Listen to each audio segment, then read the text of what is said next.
Hey, podcast listeners, welcome to episode 29 of Misfits. This is where I speak to the rebels, the outliers, and unconventionals in Singapore, trying to see things as how they see it and to learn from them. So, some of these individuals include Claire Chung, the co founder of Banyan Tree Resort, Taking Soon, who is the architect behind People's Park Complex, Adrian Pang, and a whole lot more.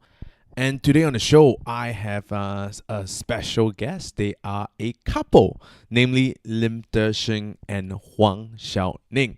So many of you might not have heard their name before just because both of them are pretty low-key, but their achievement has just astounded me and I had to reach out to them. So Lim Te Shing is currently a private investor, venture advisor with Jungle Seed Plus and a board member with several organizations.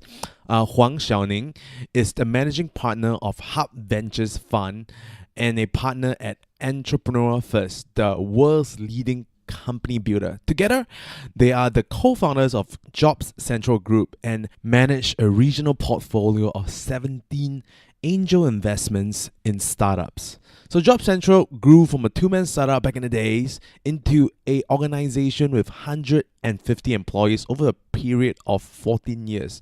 And in 2011, Jobs Central was then acquired by a career builder, making it one of Singapore's largest tech exit at that time.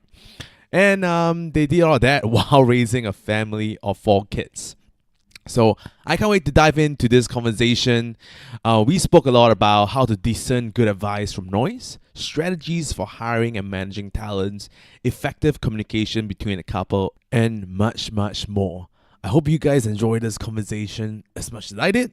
And without further ado, Lim Te Shing and Huang Xiaoning. So I think to give some context to both me and my listeners, maybe you will just have both of you talk a little bit about your childhood growing up.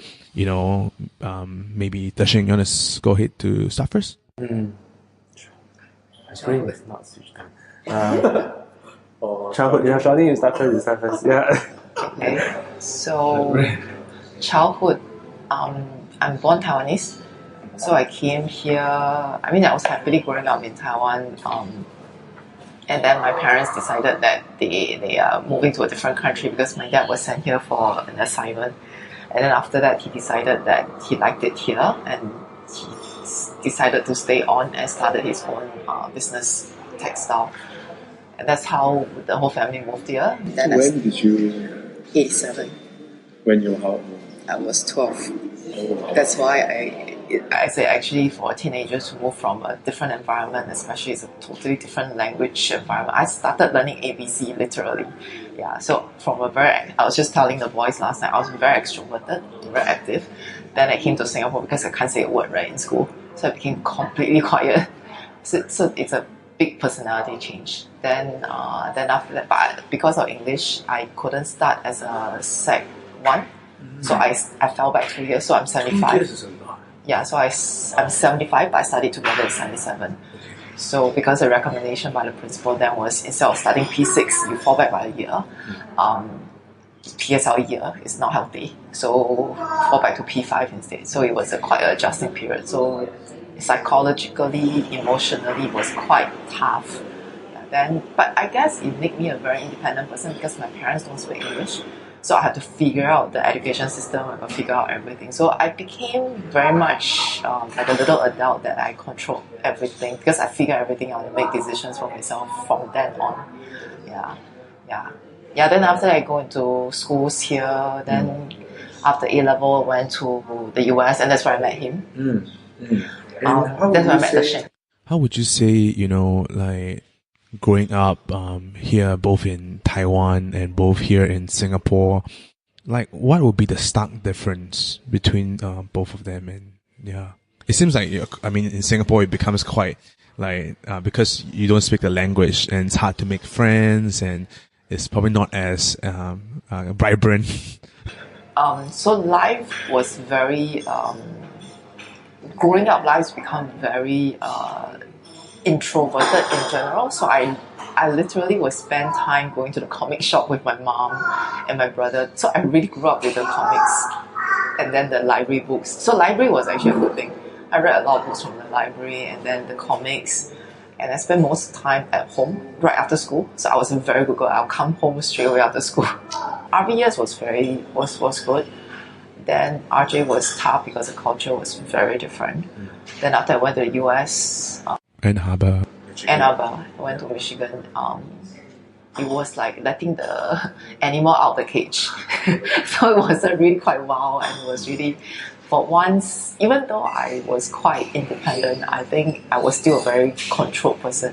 But I think when it got to the US, really carefree. It was really carefree. Yeah. And Deshing, you want to shed some light? Mine different. So I'm born and bred Singaporean. Yeah. So I think quite a simple boy. Like if I remember primary school, basically I'm like my third kid. I just want to play. Don't really like to study very hard. Didn't do well also for the first 3 years until I got caned very badly by my mom. Then I started to do well. So it was just a matter of putting effort, I guess, right? And then To put the record, my mother-in-law never cane. yeah, He's only chasing after in around the hindsight, table. she told me she never hit me. It was just chasing me round and round the table with a cane. But it worked lah. I got really on board with the studying thing. At Right, but the picture in your head was chase round and round. Right. Very scared lah, of course. Like Okay, primary three, okay. mah. So I was this blur boy, just everyday play. I remember I read a lot, read Dragonlance, and it wasn't so stressful back then. I think in primary school. So then that's primary school. That's what I remember mainly. Primary 3 is the turning point, is that what it is? Because my mother was very fierce at that time, and then because I was getting second last in class, it's not average. And then what happened was, I think also at that year I was called for shoplifting. So I think that year she thought I was going to hell already. So it became very fierce to me, and it worked lah. So after that my grades really went up. By the time primary 6 I was third in class. Yeah, so I started to do better and better. So that's primary school. Then secondary school I went to Chinese High. Again at that time it wasn't that hard to get in because Nanyang people had advantage, I think, right? So anyway, Chinese High was fun. I think best years of my schooling life, right? Except university. University is the freedom thing, different, right? But Chinese High was fun. So all my good friends are from Chinese High in Nanyang up to now. I think the one big thing during that period, again I was very happy-go-lucky. I wasn't a high achiever. I just do nothing all day long, play ants, watch sunsets, right? Join Taekwondo, which was one of the most slack CCAs you can do, right? So basically the tone is slack where I can, and then but I still did well because I think that lesson was in my head already, right? So How much studying did you because it seems like with the minimum. I'm the type that's why I'm very cut off for entrepreneurship. I do what is needed to get it done, but not more. Right? Yeah. So I think Ning can attest to that, especially in uni, the way I study, it's really bare minimum. Right? So after that, I think the main thing during my childhood that shaped me was after when I went to Hwa Chong, I joined debates. So debating really changed me in a big way, in the sense that it made me more extroverted, or at least made me very willing to sell, and it got me a lot more eloquent. So I think that's very necessary if you are a sales type founder. is there a reason you joined debating? Oh, I was just good at talking, so by then I had this good friend that we just talk rubbish all day long. So we did that, and we did very well in JC. We were first in the whole Singapore, so we were the champions for the whole country. And so that was very good experience. That's about it. That's childhood. And so both of you ended up and met each other over in the University of Michigan, Ann Harbor, right? And what are the odds? Two Singaporeans, going there, and Shawnee, you were studying business, finance, and international business, correct? But you found that out that much. Oh, I need to do my due diligence. And Teshan, you're doing engineering, lah. Yeah. Is there a reason why you guys both choose the university specifically? Because it seems like there's two different things that. So for me, I chose that because it was one of the universities that the scholarship boards would give you scholarships for. The other reason is because the form was the easiest to fill. Michigan's form is a 2-pager, if I remember correctly. with just reference letters. No, there's an essay we need to write. But it's a standard essay they wrote for all the unis anyway. So the amount of effort to add in Michigan is very little. And comparatively, Yeah, compared to any of the other American U's, it's very hard to fill, very long forms. And then I remember reading that Madonna was from Michigan. So yeah, and then the other thing is, the scholarship boards approve Michigan. So for engineering, they approve only a certain number of universities. So you have to pick those universities. Yeah. And Xiaoning? For me, it was more of because the teenage years in Singapore was very tough, and I just wanted to leave. I just wanted to go away from this environment. So actually, I was going to Michigan. Actually, take in graduates after O level, but we need to do a bit more programs. So I actually got in after my O level, but my dad didn't allow because he said you're still too young. And then so I waited 2 years after I finished my A level. Then I went, and at the time when I chose the school, so I got in a few schools then, but that school, because it's the Midwest, so one thing my counselor told me that it's a school where you have both sports and academic. So it's a vibrant school. And the other thing is actually at the time he said that if you want to have minimum interaction with Singaporeans, Malaysians or Asians in general, that would be the school to be in. But we didn't expect. That's right. No, so that was a year where there was some change in the scholarship system in Singapore. I found out on hindsight when we were doing one of the product like 10 years later from one of my clients. That was actually the year that the scholarship board made the change. So all the engineering scholars were transferred to that school. So before that, there were less than 50 Singaporeans, Malaysians on campus. It's a campus town. But then that year alone was 120 plus Singaporeans. So I was like, during the orientation, I was like, wow, this was not what I signed up for. But then, in context, it's a school of 30,000 people, right? 50,000 people. So it's actually still not a lot. It's a but still, she huge was school. expecting. But it was like, The school is gigantic. the school is gigantic. So actually just more orientation. But then after that, I think the school. So when I went there for 4, I really fell in love with the school. I think it's really beautiful. The sky, the kind of blue, the kind I of think red American leaves. university does have a Yeah, and this is a Midwestern university, so it's but it's not a typical Midwestern in a sense, very totally redneck, right? This one is still at least quite cosmopolitan. Yes. It's a relatively well-off town, so we actually have proper restaurants, food. I'm a foodie, Singaporean, right? Yeah, there's even Northern Indian food that is very decent. Yeah, I remember the so the thing, it turned out and hang out a lot with all the Singaporeans and Malaysians. We went there for the curry. Shalimar. The Shalimar. It was that spicy. We had the Malaysian.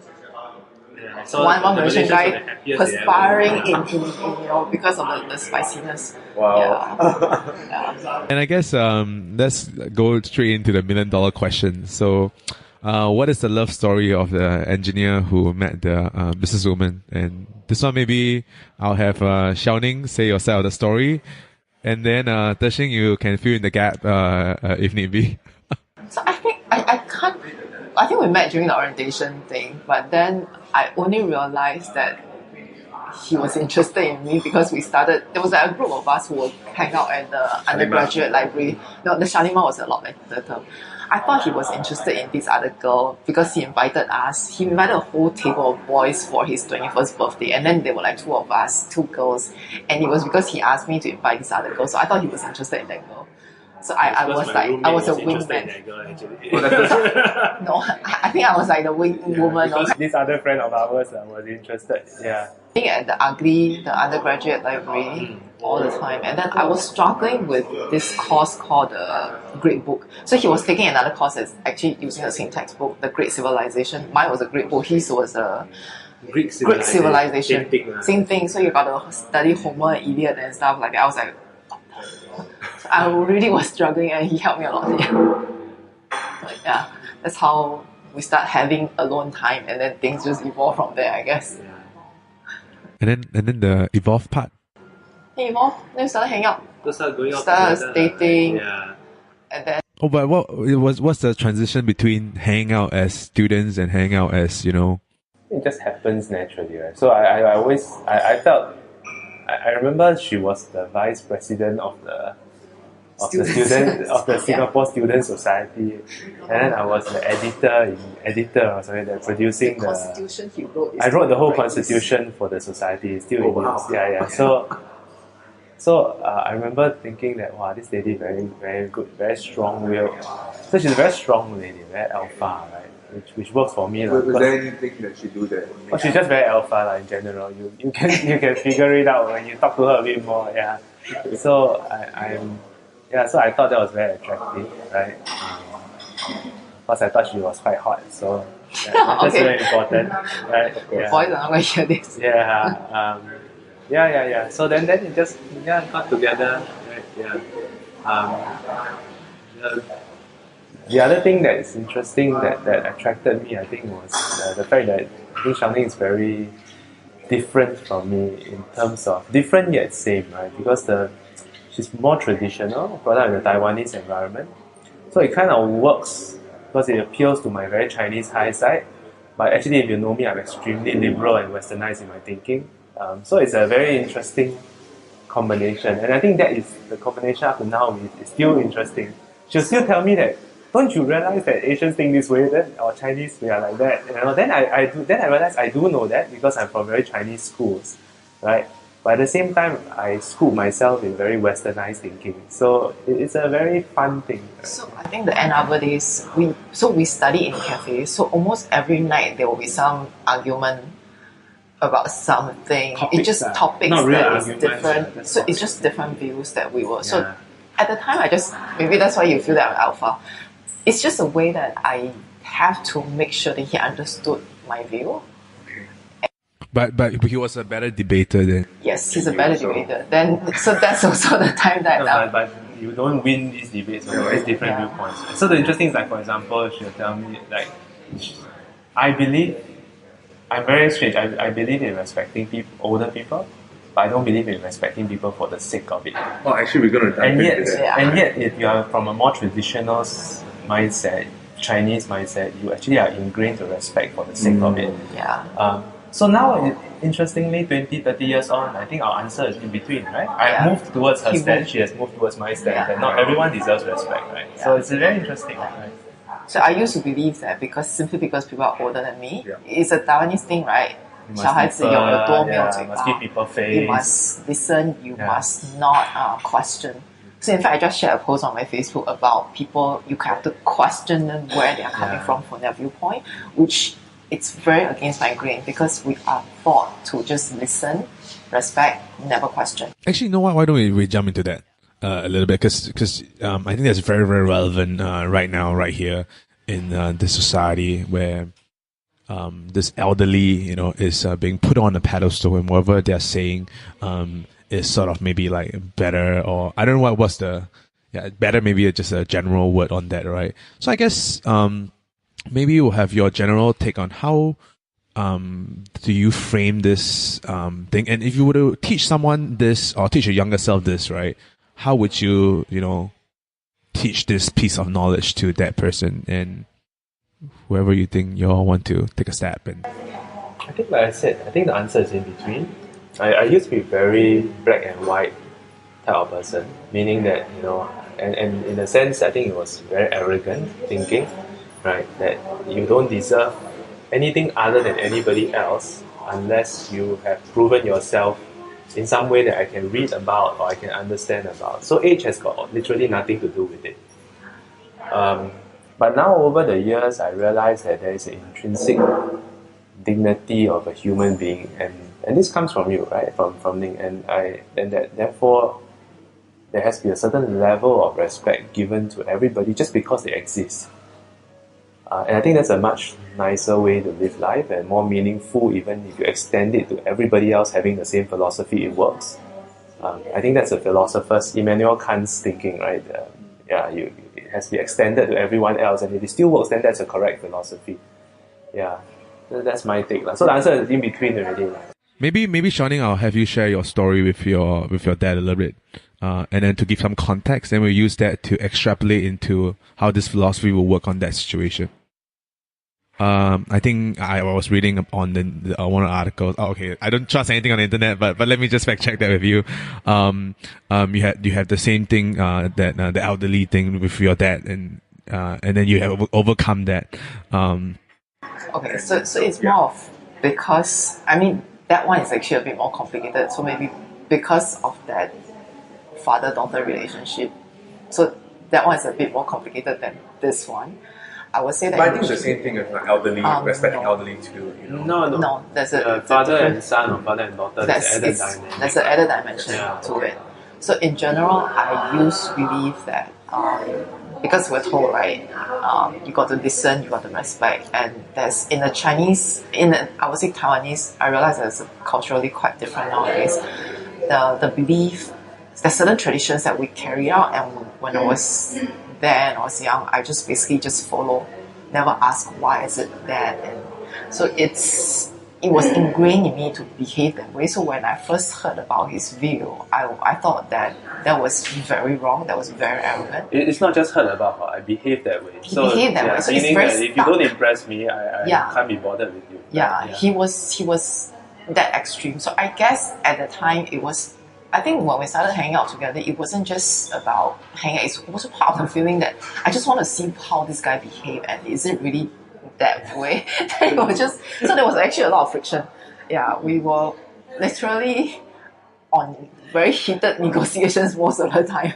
I didn't sense that actually. But Yeah. that shows the typical insensitive. Yeah, but it was interesting in that sense. Then it evolved until now. I start to I guess also because of business make a person mature a lot faster, and I realized that it made me see things in a different way, and I have to, because you have to start to lead right very fast when we started hiring people, and you have to set the tone in the office And make decisions really and make quickly, decisions right? really fast. Firing You and start firing. to actually a lot of time it's more of really just product level decision, business level decision.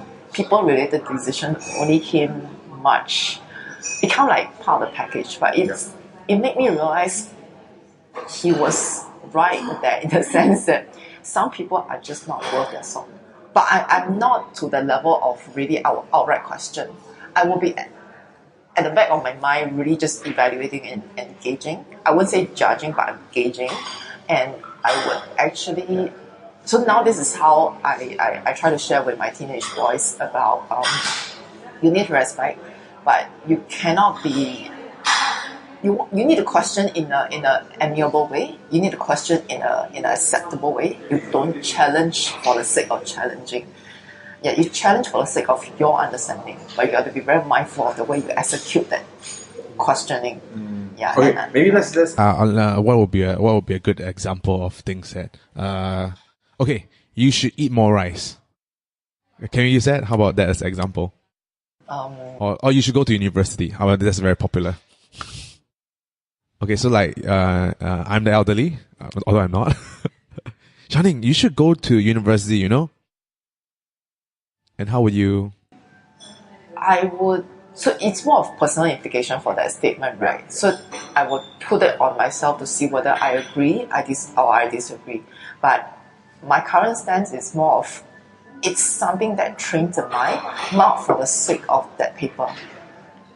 It's good training for the analytical mind. right. But how will you respond to my advice? Also depends on how it's delivered, right? So sometimes there is the attitude of I know better than you, and so if the person has the attitude that really, I would challenge that. Oh, correct. So, Yeah. but the question is always, I think We all figured that we are all alpha here, and but then we did talk. You brought up a little bit about the challenging tactfully part. So I think I just kind of want to bring that into like how would you? phrase a question, or So so I that will people ask know like where the- technical. I will ask where that stand come from and why they feel that way, and then why is it something that you're imposing?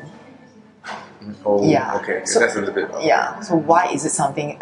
So it's a belief that the person is thinking for the benefit of the recipient. I think that's fair. But if it's not, then I want to understand. So it's having to understand the rationale behind that statement. And say, for example, the rationale is wrong, right? and which is maybe your rationale is is for the knowledge. Right? The paper is very important, which might not be true these days, right? So how do you actually tell the other elderly person that? So what I've learned, and this came from her, is you can't change how people think, and you can't change behavior. So they can, if there are people, last time if it's somebody like that, if you tell me a neutral statement like that, I can't be bothered, it wouldn't bother me. But if you are making a statement that affects me, for example, I've had older guys, 50, 60-year-old, they're doing business, not very big businesses, and they come and tell me that, Singapore's going to die in 5 years. I remember this many, many years ago, right? And then telling me that, you should get out of Singapore fast, right? And the fact is, at that time, our business was growing 40% a year. I can't see it slowing down at all, right?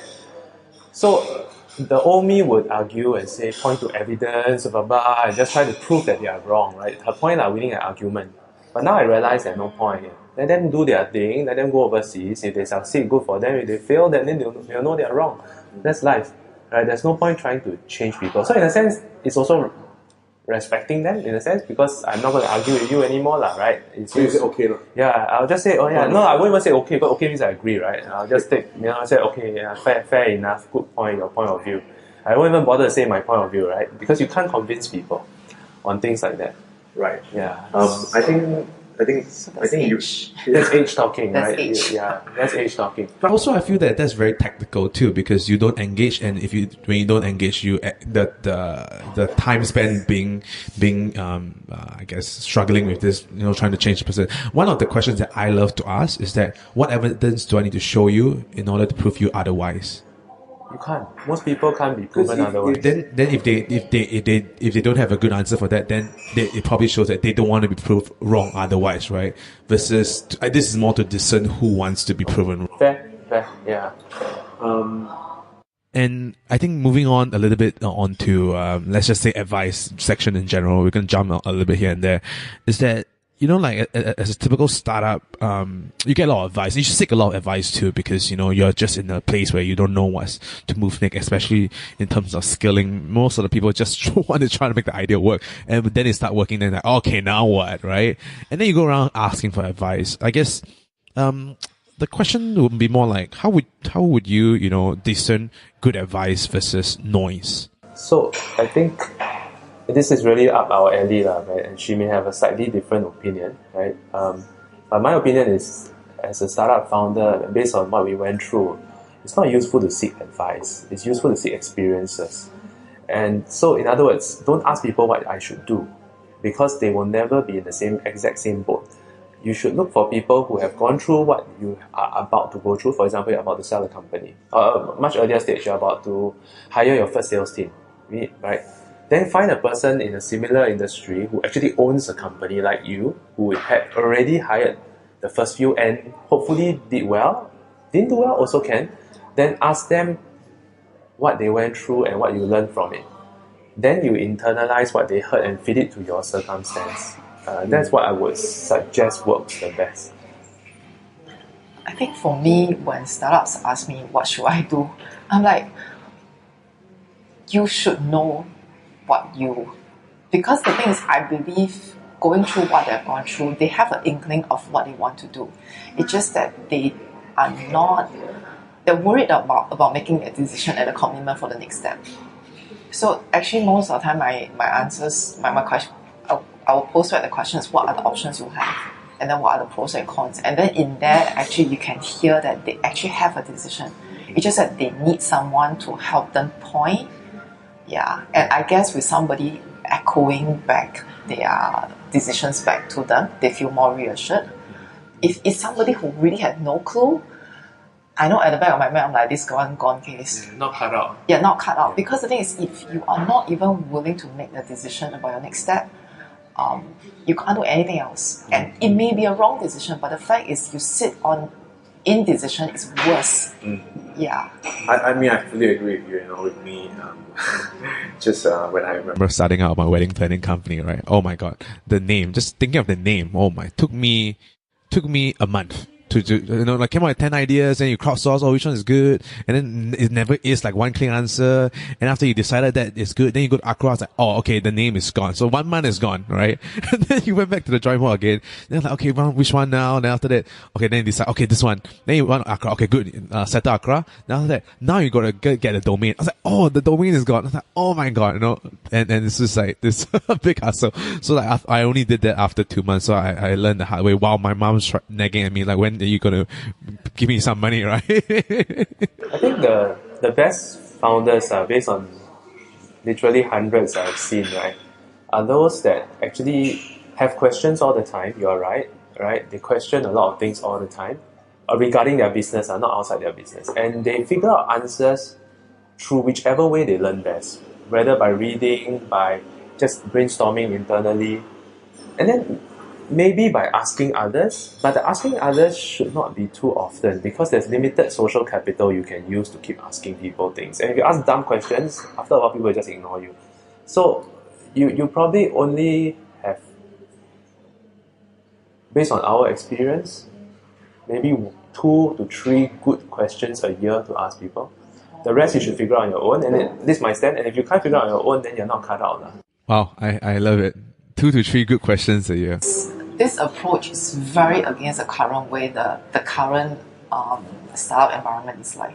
Everybody is asking for mentoring and whatever, and it's like everybody has like 5-6 mentors, and I'm just wondering. Everyone got being board or advisor. Yes, and I'm just wondering, seriously, are you that clueless about what you are working on a day in day out basis? Do you really need advice on every single step of your move? Yeah. I really. So this is not BS. This is real data. We've invested in 17 companies. If I look at the 3 that are really doing well, they hardly ask us anything. They will ask us 1-2 smart questions a year, maximum. Right? And it's really smart questions, meaning it's strategic stuff. They're talking about critical fundraising topics that they really thought through very carefully. It's just now they're trying to get additional opinions. Right? So everything must be thought through very carefully. Right, and you already know roughly, but you just want a confirmation experience or a counter experience to give more color to what you're thinking. Those are the good ones. Those are the real entrepreneurs. The rest, so seriously, I get a lot of Facebook and then LinkedIn, some questions. So I'm a lot nicer than him, so I would always respond. But I always respond also. Yeah, but the thing is, just after ignore we them respond, after that. right, and then the question become more and more. Then you They're throwing the thinking to you. Yes, and I'm like, is it your business or my business? Yeah. So then you see me totally became totally radio silent, saying you know that I ran out of patience. Right. Yeah. So Tashing have 1 question to impress, and Xiaoning maybe you have 3 lah. You're 3 lah. So, but really, this is something I've observed, and the good entrepreneurs are all like that. They figure out the answers on their own. That's the definition actually of entrepreneurship. I do really like What Xiaoning mentioned about how you actually figure out the part of figuring out, which is really to firstly start brainstorming with some ideas of execution to solve the problem first, then ping those ideas to a pros and cons list, right? And then you bring that pros and cons list against your objective and then measure that. And then maybe after having that, then come to, your mentors to ask for added experience advice. Do you think is that your decision process looking like, for this kind of stuff? Or is there anything you want to add to? Right, like I said, there's very limited social capital, right? If you go to somebody or for every small stuff, after a while that somebody would write you off actually, right? Unless you're incredibly patient. So I think for me, it's more of the experience. How I came to the learning myself was because at the start, we didn't know how to interview. We didn't know how to hire. So we actually got a veteran business person to help us, and then the person said that, oh, I will sit down with you and interview together with you. And then after that for that particular interview, we hired the person, and the person actually gave the green light. But what happened was that the person we hired in the end was actually a total nightmare. We had to let go within a month, I think. It just didn't work. And I came to a conclusion that sometimes people will just be nice and help.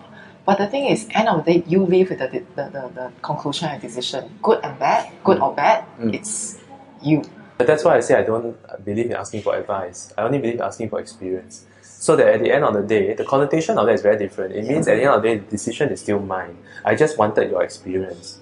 And then you have no obligation. You have no responsibility. You are not telling me what to do.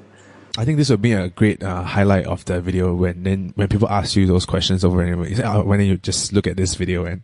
I mean, so this is a very westernized thing. So this runs at odds with a lot of how maybe people, older people like to give advice. So if you have this kind of mindset, literally you're telling me I don't want your advice, I only want your experience. So if you don't have a similar experience, don't say anything. So, but that part actually requires the individual to be very, very, what's the word to it? You have to be very clear about what your own objective is. So, and then you really have to pay attention to pick up the learning. Because the learning could be something that is totally at odds with what you believe originally. And then you have to be really open-minded and you have to really listen. So that part is, I would say, it's more EQ rather than IQ. A lot of listening. A lot of times, I think we cannot hear what the person is sharing. And listening to the same story, you would have a different understanding from the way I understood it. 100%. Yes. So it's really to a illustrate, personal, right? Like when we first sold the company, actually you feel quite lost. It's standard. You can read it in many texts. They'll talk about sense of loss of control, depression. Of course, it's all relative, and you can't complain, right? Because you're doing what most people only dream of. But what I did was I went to grab people that have retired to talk to them. And I found it wasn't super useful because they were too old when they retired. So they really have a right to retire. They are 60, right? Or 60 plus or 50 plus. So then I managed to grab a guy that's 43, don't say who he is, very prominent, retired at 43 and built a life of investing, doing mainly investments. So that made me realize that it's possible, right? To do something that way. And then to be quite fulfilled doing that. Yeah. But one advice that he got was to have as many kids as you can. That's not. You took it to heart, I guess. It wasn't planned. And it turned out to be right. So I've always been mindful that a lot of very successful, by my definition, people, much older, actually it's not an advice, but you can see it on their faces. The biggest regret is they don't have enough children. Right? And the biggest joy is their children also. Yeah. So in that sense, it was unplanned, but it happened. Yeah. So I think, number 4 is keeping us very happy and very occupied and very busy now. Fantastic. Yeah. And I think you touched on the point on social capital and asking for mentors and stuff like that, right? And I think just to recap what Shing mentioned is really just to look for the right kind of people to ask. This is also even another important point to note here, because if you ask people who are too far away on the journey, they might be so far that the advice, whatever they are sharing, is just not relevant to. You want to look for people who are maybe 2-3 steps ahead of you and ask for more relevant advice there. You need both. For long-term strategic things like how many children to have, the impact of children, I think you should ask those far ahead. Because they are at the tail end of their lives, it would be very interesting reflection. But for tactical things like, sales team, I want to build my sales team. Then talk to someone who has built a business, maybe, let's say you're at $500,000 turnover, then talk to someone who hit 3, 4, 5 million turnover, of course. Yeah. You talk to a guy who's running $500 million business, is useless. That's correct. Yeah, and let's just go back now, back to the life story a little bit. So let's bring it back to when you, shortly after you graduate, both of you landed pretty good jobs. Shining, you work at a whole bunch of big companies, interning and doing temp work at Sony, Ritz-Carlton's. Oh. That was after A-level, before I went to the US. That was the 6 months I was trying to, so I did 4 jobs. Wow. Concurrently.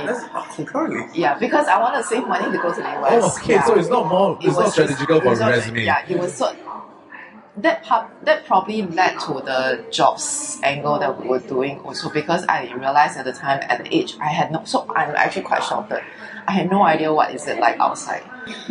So I would take up on the newspaper, they say $12 an hour, then I would just go for the interview, and then I didn't realize it was a massage parlor.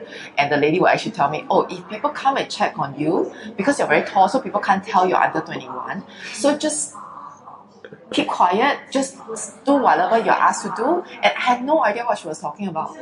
And then after that, so I was doing 4 jobs, and telemarketing was one of it. I didn't know I was selling, but I became a very good salesperson. I was a top salesperson. I was selling timeshare, so that taught me sales.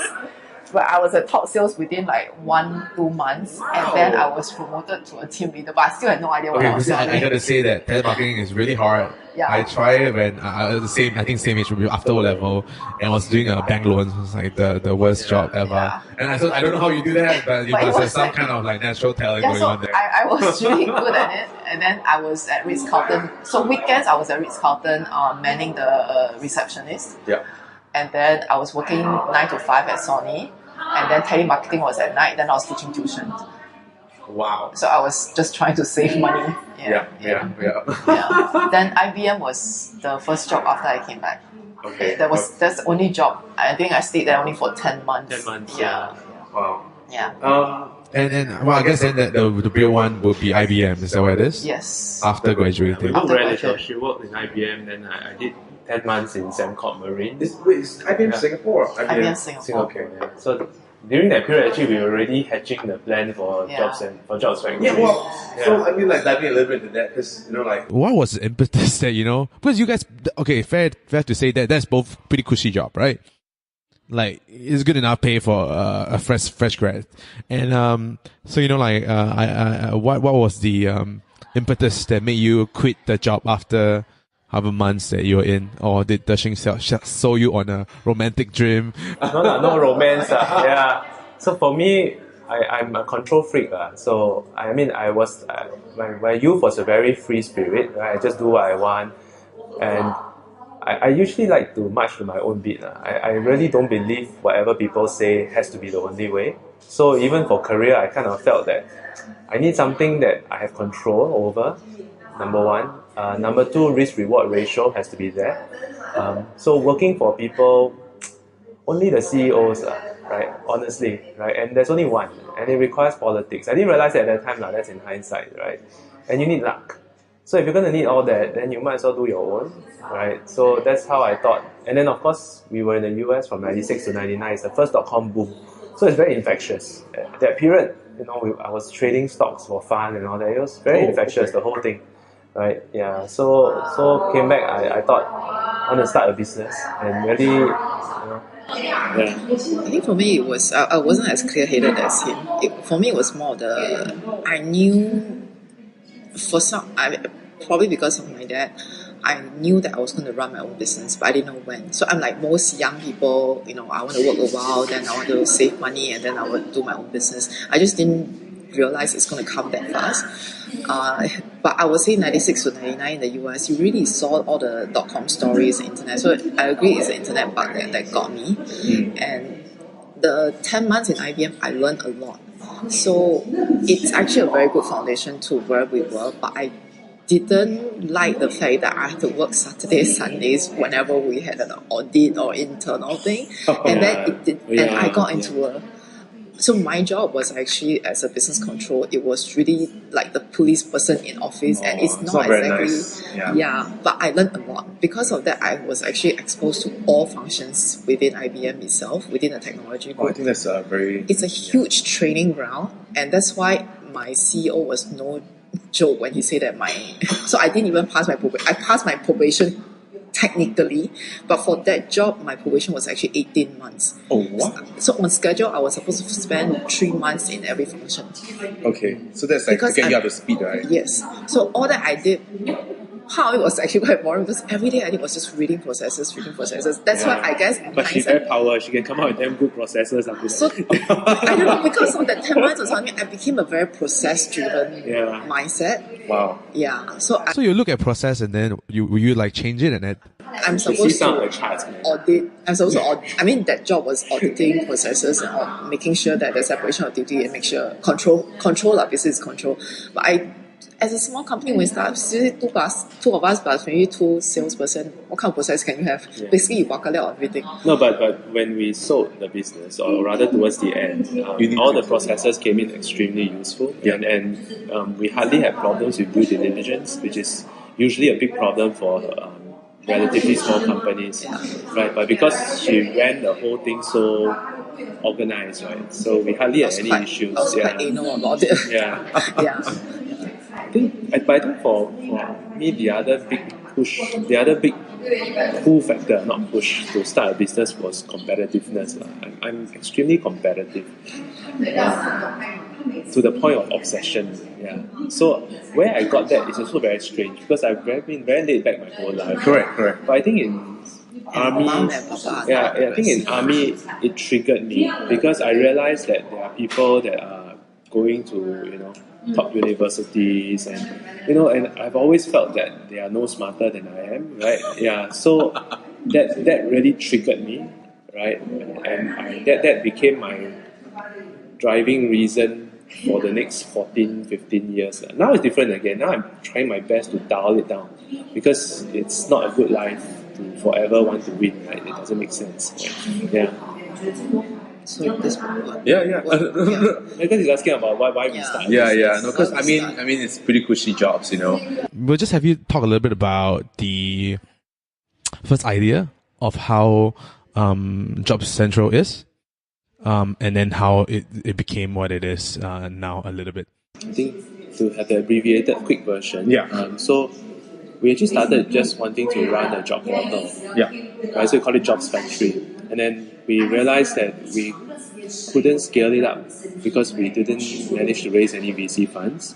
And there are many reasons for that, but the main one was I think we were a bunch of fresh grads, and at that time it was the .com crash. So by the time we really started, it was April 2000, which was the first Nasdaq crash. It dropped from 5,000 to 1,000 plus index. So no one wanted to fund us. So we cut a long story short, we were lucky. We managed to pivot. And we went into a campus recruitment business. So basically, we took the job boards, the job portals we built, and then provided them for NTU, NUS, SMU, Polys, ITEs to run for their students. SMU only much Later. SMU That's why I'm trying to squeeze 5 years in. And then we started to publish career magazines, and just on the back. What do you mean by helping this school? So basically, every school has their own job portal for their students, right? Yeah. Back in 2001 to 2005, it was powered by us, more or less. You can just cut short it that way, right? And then essentially, we were running career fairs, and then we were running. So after 5-6 years, we were basically $2+ $3 million business, right? Just providing career services on campuses in Singapore, from JC all the way to uni. We cover the whole bunch. Yeah, that's essentially the business. Right? Yeah. And I think just also looking back a little bit, what do you think were the few levels you guys have unlocked, in the business? What does that mean? As in Such a gamer terminology. for lack of a better word, the different stages. I guess when a first company. Yeah, sure. I'm really mindful. I know. I mean, we hang around a lot of other entrepreneurs, so there are different scales. I mean, some people build billion-dollar companies; they're billionaires. So I think what I feel I have done, and maybe Ning can have a different view, is that I built a business up to what most people would term as a smallish, medium-sized business. By profit, definitely medium, because we made a few million profit. But by revenue, it's still a smallish, medium-sized, as most tech companies are, right? And then we already got out of the game. By selling one means you're out of the game already, right? So we stopped there. That's why for the companies we invest in, I'm very mindful. We always tell them I'm good only up to around 100 headcount. Once you go past 100 headcount, you need new people who know more, right? Don't ask me because my experience is not that relevant. I think it's more of, like I mentioned just now, business make you mature very fast. So I would think that we started when we were 23, 24. So by the time we were 28, 29, I think on the career, individual, maturing level speaking, I think we were most people at age of 40 because of the way that we got to think, the way we got to manage all aspects of our business. We really grew very fast. But I think it's good to grow that fast because it really stretched the individual. But it also made us realize that business, end of the day, it's just numbers and people. So like one thing that he mentioned, we are good for startup up to a certain level. So on one aspect of me, I felt that I've grown a lot, but my experience is lacking in certain areas as well, like how literally I don't know politicking. We never bothered with it, and in fact, What is politics? as in a business environment, one strong skill set, actually nobody ever say on the resume, but the strongest skill set for anybody to do well in a corporate environment is you need to know how to politic. You need to know how to get into the good books, you need to do all this. It's not just it's actually your strongest soft skill that you should have. Wow. But that is something that we never Need to. Yeah. At least never need to. we suspect it's the strongest soft skill. We could, because we don't have experience, We don't so have we can't- experience. don't know right or wrong. Right? But so outside looking in, and then talking to one of my good friends who is head of Asia Pac president who just retired, she said that is actually the most important skill, but nobody will ever acknowledge that. Yeah. But that is something that we never, in a sense, I guess it's by choice and by design.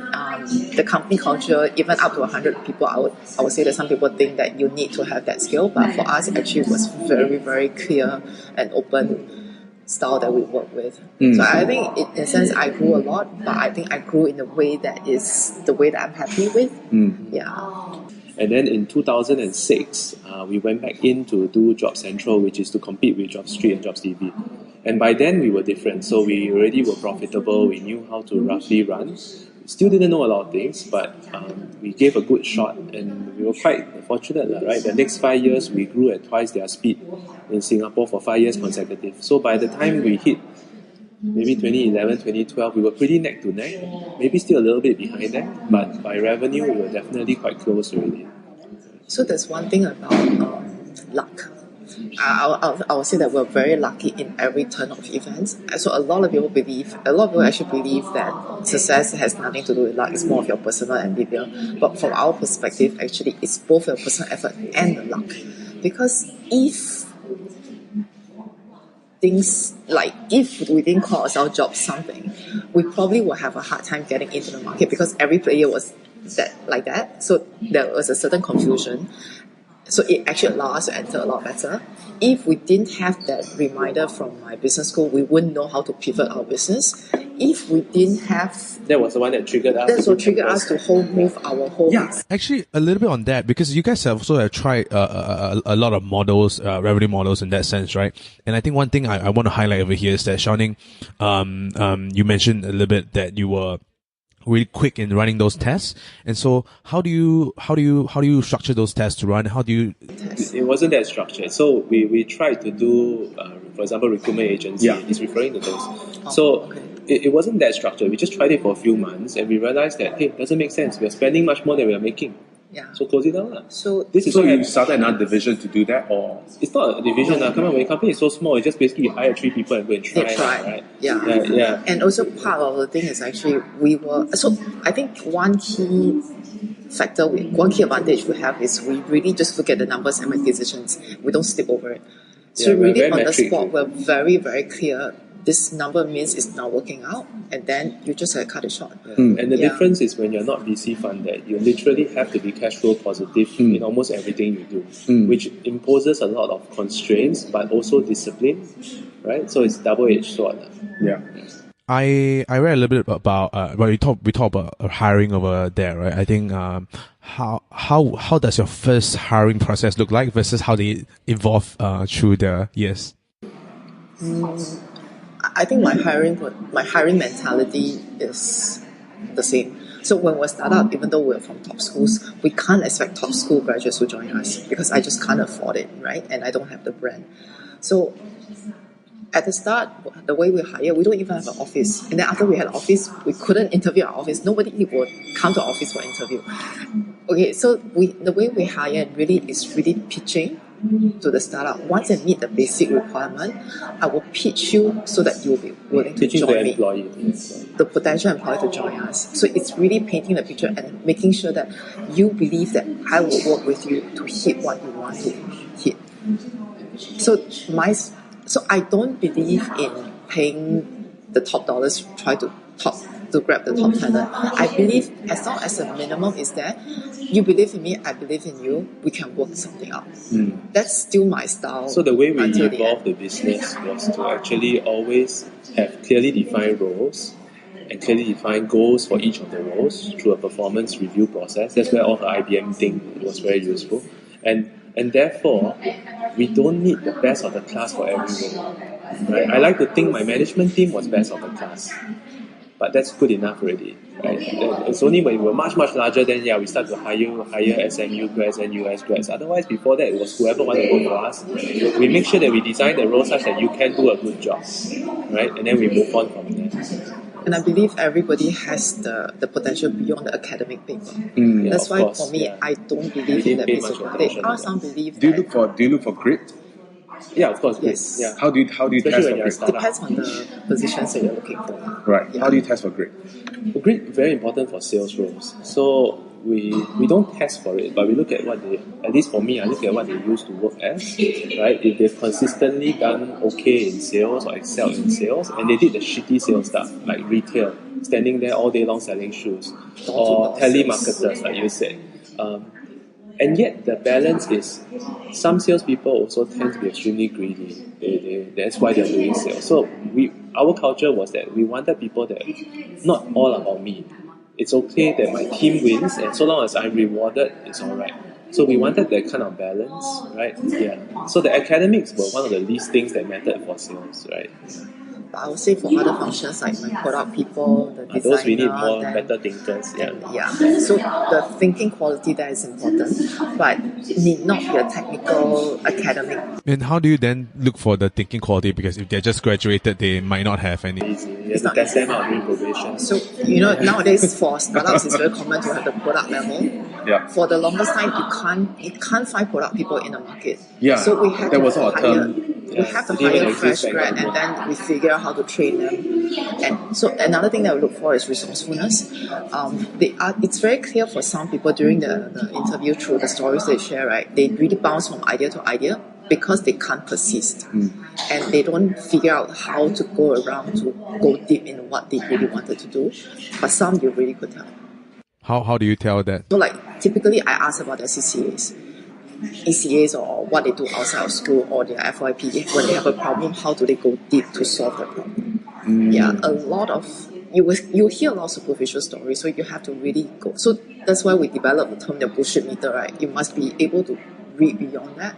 Yeah. So we tended to hire young, fresh or near fresh. It was only towards the tail end of the business. I mean, the business still running very well, but I mean, when we were there, maybe 2011, 2012, then we started to hire very senior people, our profile type, right, or older than us to run certain functions. Right? Because their industry experience really helps. Then they help bring in more processes. Yeah. But also, I mean, with uni students, they are also very try to be professional about that. Like, then there's bullshit also involved in that a little bit, right? How do you break that down? Do you try to break that down during the interview? Listening. It's really listening. So after a while, your bullshit meter get very refined. Yeah. Yeah. Okay.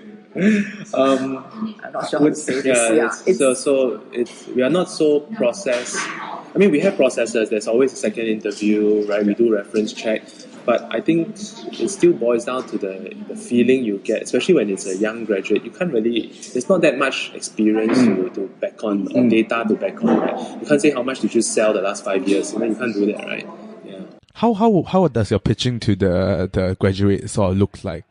So once you decided that I want to hire, and how then you? So I think one thing that worked very well is actually Sell our culture. you sell the culture, and we also be very clear. This is what we can make sure we deliver in the next 2 to 3 years, and then we explain the style we work with. And it's very clear that we don't want someone who is just purely driven by money. And I always sell the idea that we are a SSFE, the super small type. So when you're here, if you're interested to learn, I'm more than happy to rotate you among the roles. So I try to look for the people who are flexible and eager to learn that. Yeah. And we had work-life balance. We are a very rare tech company, so that We had actually 9 knock off. 9 to 5 official working hours. Wow. Yeah. 9 to 5 and not to 6. And then most people, if you knock off at 5:30, 5, you are fine, so long as you hit all your numbers. so long as you're achieving what you're supposed to. So very metric driven, objective driven, work-life balance, young audience, sexy area. So I think by and large, we didn't have much problem recruiting, especially since we are a job board. We literally got a million people to pick from in our own unit. That's true. So that was one of the actually big advantages. Yeah. So I think we save a lot of resources. Yeah, But I think also the other approach that that stuck with us was actually we're very fast to act on non-performance. Because we that is fast, actually the so new managers always have a hard time accepting that, to feel that we really just kill off very fast. How do you kill people off? So we don't kill people off. Basically, it's just within first month you know it's not working out both. Okay, so first month is the speed you're talking about. So it's 1 to 2 months. 6 weeks. 1 to 2 months. Because I think it's only fair to the other party to let them know that you're not working out. Right? I mean, So you give first warning, yellow card, then yellow Then straight away card. out. Yes. 1 to 2 months, and anyway, 1 to 2 months doesn't affect their job search. Yes. They can then search for a new job, and it looked as though they didn't do anything in between. It's alright. Yeah. I don't know if you agree. Like, I feel that starting a business is really hard. And I recently took on the stance not telling people not to start a business, right? And I know, Shining, you have a personal mission to promote women entrepreneurship here, and Dashing, you're doing a lot of startup work. What is the take on this? You know, like, when should a person consider, like, you know, you should be an entrepreneur, and when you should not? Are there any litmus tests that you have for this? I think it's actually a career choice. So the way that you would think about being accountant, being engineer, so it's actually one option that everyone should consider. It's just that for this consideration, you got to go a step further and realize it has a very huge implication on your lifestyle. And it's actually not that scary, but somehow, because of maybe the failure stories, and people tend to paint it in a much darker shade. Yeah. But it's actually an experience that I think, like I say, you learn a lot. And personality-wise and obligation. Also, obligation. Maybe I talk about obligation first. Obligations. One must realize that if you have an obligation towards your family, it's definitely not a path for you. Because if, let's say, the family expect you to bring back the dough for the minute you graduate, then it's definitely not a path. Because I think in the first 2 years, you cannot expect any positive gains. So it's something that you need to be very practical about. And then another thing is, if you are not someone who can handle feedback, and you are not someone who is fond of personal reflection, then maybe it's not a good path, because you can't learn. Yeah. My feel is that we need a lot more entrepreneurs in Singapore. We don't have enough, right? Quality ones especially. But having said that, I think also that maybe only a small percentage of the population is suitable. So the usual traits I've noticed for those that succeed: hyper-competitive, obsessive, control freaks, sometimes also very outsized egos, but not always. It's just general traits. And you have to be very honest with yourself, whether is your family going to support this effort? If your family is not going to support this effort, are you prepared to not have that family, right? And that's assuming you are that kind of single-minded, determined type of guy or lady, which the successful ones tend to be like that. So it's a very, I think we are very lucky in the sense our experience was very positive. We hardly had many really big setbacks, and we managed to build a family at the same time. So I'm very mindful that it's luck, right? So not everyone will be the same. So while it's a great personal learning and development if you succeed, you must also remember that those who fail sometimes take it very badly. So I think the key thing is to go in with your eyes wide open. So if you really have that drive to create something, you want to prove a point, whichever is your motivation, you want to win everyone. Everyone's motivation is slightly different, but it's around these parameters. Then, go and do it, but do it with your eyes wide open, that you know the price you're going to pay, and at what point you're willing to stop or walk away, right? And to what end are you trying to do? Are you, and this will evolve over time. Sometimes when you build a business, you will say, I just want to build enough. Once I hit, make 20 million, 30 million dollars, I'll quit. Some people will say, when they hit that, then they will say, no, I start to hang out with people who are worth a few $100 million. It's a moving target. It's a moving target. So it's a journey of personal discovery at the same time. Very meaningful from a personal standpoint. I'm not so sure it's very meaningful for your whole family. People around you. honestly. Yeah. right? It's actually a very selfish thing to run a business. But as a nation, we need tons of them because otherwise I cannot see how our economy is going to continue growing. This whole MNC strategy seems to work, but we need another leg. So we need our SMEs to be picking up the slack, taking up their fair share of the economy. So from nation standpoint, we definitely need far more entrepreneurs.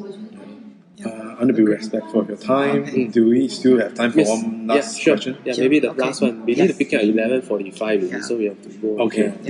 Okay, so this is more for Xiaoning, but this is actually what Desheng you spoke about two interesting rules that Desheng teach you when you guys are a couple. One is like you only go on holiday if you have profited from stocks and equity investment. And then the second, the second was only buy things from people that's who buy from us. Yeah, that shows how obsessive we were. Maybe Desheng, why don't you expand on this a little bit, because it's probably It's just a joke actually. For me, it's more for fun. I like to set little weird things like that just to remind the attitude behind it. It's the attitude that I'm talking about, right? It's the attitude that I will spend what you really can afford to spend. That's for the first one. And the second one is actually more of the attitude to say that, you know, I want to give goodwill back to people who give me goodwill, and then if I want to drink Starbucks, then I better make sure I get Starbucks on board. Otherwise, I can only drink Coffee Bean, which was what was happening for a short while. So the thing is, But it's an attitude, because it's not so much for us. It's when these things go out and the sales team is hearing it, then they realize that these bosses really live and breathe the business. Yeah. The business is life. And I think the ones that succeed all behave that way. Until you have a lot of capital, that is different. Then you become a capitalist and investor. So I think our staff really appreciate this as well. Initially, it's a joke. So I remember there was one time during sales meeting, I told them, hey, can you please make sure these customers buy? Otherwise, we are forever confined to buying NTUC, cannot buy Cold Storage. Please help me, otherwise my kids have nothing to eat. So the sales will start realizing we had this private yardstick thing. Yeah, so they thought it was interesting, but then after that, it became a way for them to function as well. And Desheng, you also have a lot of this like simplified rule of engagement, right? And this like overarching, philosophy to life, and then simplifying that to this, how do you use this philosophy to day-to-day life? How do you develop these rules, and are there any things, I mean, it's pretty open, wide question, but acquire this knowledge and develop this in this rule of engagement? What do you mean rule of engagement? So it's kind of like maybe the extract thing is we need to hit our sales target, right? And then you distill it down to this is the rules of how we should engage with our. We should never drink Starbucks because they haven't got from us yet. So this is sort of like how you translate a big picture objective to a actionable. No, it's not conscious. It's not. okay. So I don't think I consciously do all that. It's just very simple. Like, I don't like to pay you if you're not paying me. It's a very basic human attitude, right? Yeah. I'm not so sure if a lot of people would agree on that. No, but if you're running a consumer B2B B2B business, it's possible. The way we were, because we are selling to employers. Almost everyone needs to recruit. Yeah. So it's really possible to only pay those who pay me. And Xiaoning, you also mentioned that you were a poor communicator back then, and Desheng taught you a little bit about that. So maybe you want to talk about like why do you think you're a poor communicator? Because I assume you go to business school and you do a lot of presentation and probably good at giving pitches and all that. More of communicating my personal thoughts. Actually, she's a very good communicator. Business ideas and everything, I have no problem. But I have a problem communicating my feelings. Yes. So I think go back to the way I was brought up. You are not expected to express your feelings. You are not. So it's more, I would say, Taiwanese culture that feelings do not really matter, and then you are always looking up towards your parents for how things are done and just take the cue. So your personal feelings do not matter, so let alone talking about expressing your personal feelings. So I couldn't express how I feel most of the time. But business ideas, no problem. It's more business, I think internally. she communicates very well. Right. Yeah. But it's how you express, how you feel about certain thing, and then when emotions come in, sometimes it's very hard to be logical. So that part is something that I'm learning. Did you know it beforehand, or did Desheng sort of shine the light on the? So I was shut down. I really shut down, don't talk to me, I'll just walk away. Then he said, no, that's not acceptable. Yeah. So within the couplehood, I learned a lot from him about really got to sit down and really. So business a lot of times is ABCD, but when it comes to feelings, I don't have ABCD. It's just the whole gush of things, and then a lot of times you cannot manage that. So he taught me to be very systematic about even regarding feelings and I'm curious to know, how did Desheng teach you that? Because I think it's just osmosis, right? And Yeah. sheer persistence. Yeah. No, because I don't believe in bottling up stuff. I'm very westernized that way. So I believe in being very open book, just say exactly what you think, right? You love each other because of the openness and because of you know exactly what each person is thinking, right? Yeah, so then I also believe in extending that to everyone else to some extent, right? And I think that's where I'm she will learning bottle up a because lot. yeah. So the way things around me when we were young was actually a lot of things were not good, but it was just swept under the carpet, and then nobody deals with it, and then just one day things just erupt and then it just explode, and then you just pick up the pieces from there. So it's not healthy, and I learned that. And you don't, especially the negative feelings. Sometimes if you do not express it, the other party will not understand. And all the more about the positive. So positive feelings, so negative feelings, I'm very good at Even expressing. positive you don't And positive express, feelings, yeah. I have problems showing it. So I'm pretty cold in that sense. So I'm looking at my youngest one. He will actually tell me, I'm so excited about this. I really like it. So to me, it's eye-opening to see how he, at this age, he start to express how he feels. I still can't do it. Huh. Yeah. And you learn it just by pure amount of times Yes, that it's happens. really Explore. We've been together 50 over years already. Right. 21 years 21 now. years. So Desheng, Yeah. you don't just sort of point it out and make her aware of it, or more? Used to, but now no more. I told you Now no need, right? I've Now he changed a learned lot. to I've read mellowed a lot. I me. know how to read I guess her, he yeah. learned how to read me. I Yeah. know how to read him. Yeah. Yeah. Okay, so shall we end on that? No, where can people find you guys on the interwebs? I have a blog, right? So under limdesheng.blogspot.com, .sg, yeah. No, just find me on Facebook. Yeah. I try not. LinkedIn. Yeah, LinkedIn. Yeah. What's up, people? It's over. As usual, all show notes, links, books can be found on the website, brianvictor.com, Brian with a Y. And if you have any misfits you'd like to hear from, feel free to drop me an email. Again, thank you so much for giving me your time and listening to this episode. I really, really appreciate it. And I hope you guys have a fantastic week ahead.